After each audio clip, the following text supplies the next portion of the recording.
What's up team? I'm Jake Williamson, a professional Hyrox athlete, and I'm just coming in for my annual health checkup, making sure that I'm all fit and healthy and ready to go for the next season. Do just what you want. You're the one I trust.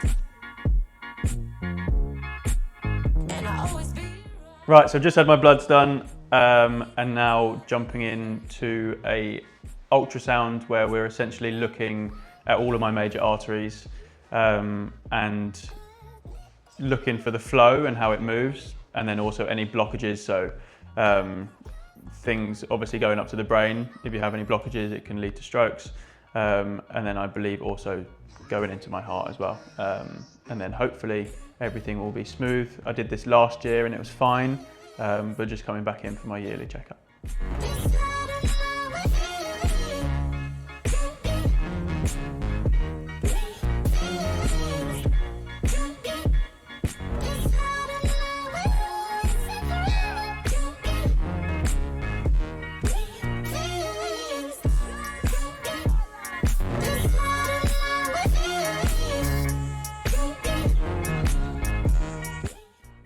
After doing my ultrasound, we've now come in here and we've gone on to the second scan to do body composition. So essentially telling me everything about my body that I can't tell from just looking at it. So you can go into proper detail in terms of like skeletal muscle mass, so like how much muscle mass you've got in each part of your body, and then more kind of like common knowledge.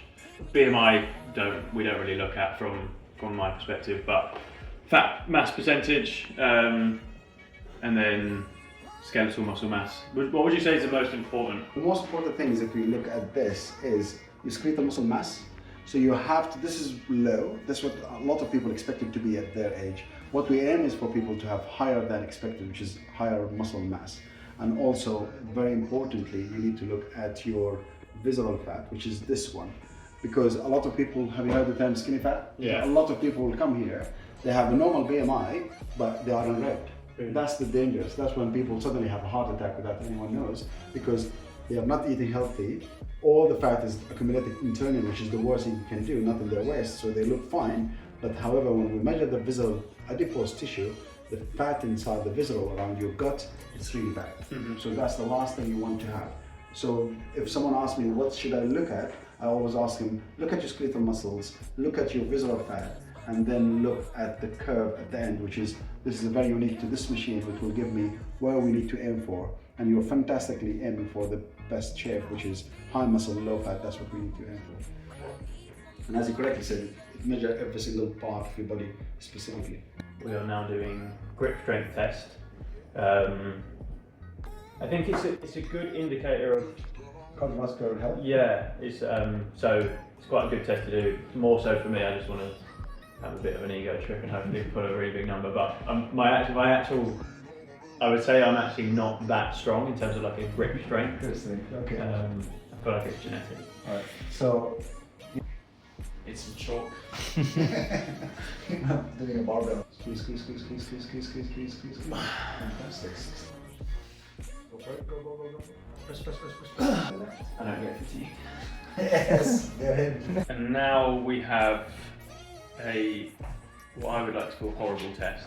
VO2 max, where essentially we're going to find out how efficient I am. Basically, it tells you how fit you are in like science numbers. It's not like the be all and end all. Like someone might have a higher VO2 max than me, but I might be able to run a faster time than them running. But it is a pretty good indicator of where you can kind of sit amongst things, and then also it's a good way of having some data and some metrics to be like, I am fitter than I was 6 months ago.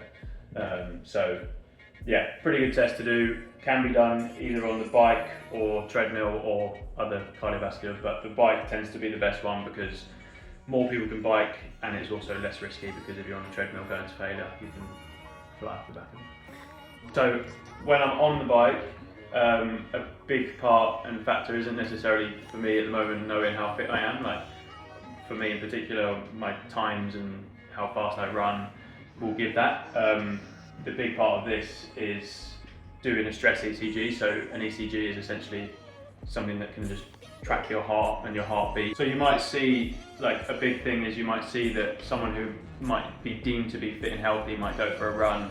You might have heard stories of it, or they're doing some form of like training and they just have some form of cardiac arrest and then pass away.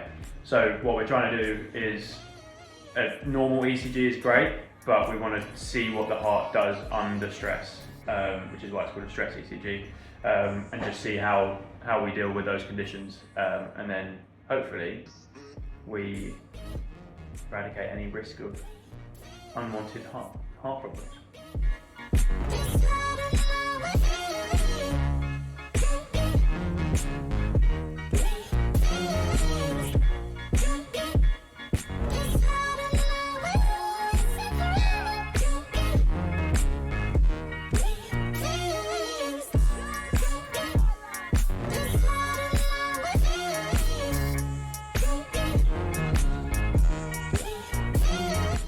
Immediate reaction, 1 minute after being on the bike. Tough. I think it's a lot of it's like a mental thing as well, isn't it? But quads definitely gave way before my lungs, so it'll be interesting to see now what the data says, and how we can kind of analyse it compared to the last time I did it, which I assume it will be relatively similar, but we'll find out. Take me to your soul. So yeah, we got results. So luckily, because I've been here before, I'm able to see, and the red line was before the last time I came in, which was a year ago, and then the blue line's today. Obviously you have to be aware of variables. So I raced this weekend just gone, so only 4 days ago.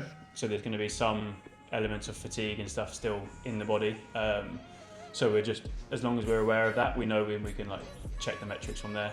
But my VO2 max today was 51.5, which is this, and my predicted VO2 max was 40.1. So what we put through the screen essentially with my body weight, the heavier you are, tends to affect your VO2 max score. So say I lost another 10 kilos, you'd probably expect to see that VO2 max jump up to like 55 plus. Just based on body weight and muscle mass alone. And then you can see quite nicely your basically your threshold, so your anaerobic threshold.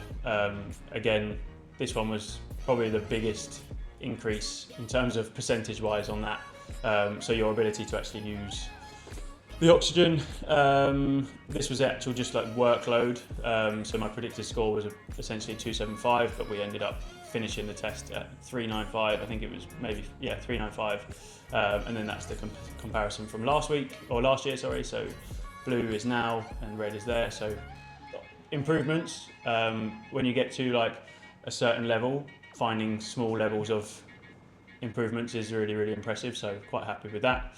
Heart rate, on the bike it's hard to get your heart rate to go to max before your legs blow out. And then we can see obviously, if you're looking at performance based rather than wellness based, you can look at how you can probably burn a little bit more fat. So this area here is exactly what I would need in terms of my fat burning zone, and then I would come across and I can see that that's working at about a 110, 120 heart rate at that point. So I could then go and do 3 hours or so a week of easy work, which is quite nice to actually do, if you wanted to do a bit more fat burning rather than muscle building or performance based work in particular, but we'll have other benefits for your cardiovascular as well, and then that's pretty much it.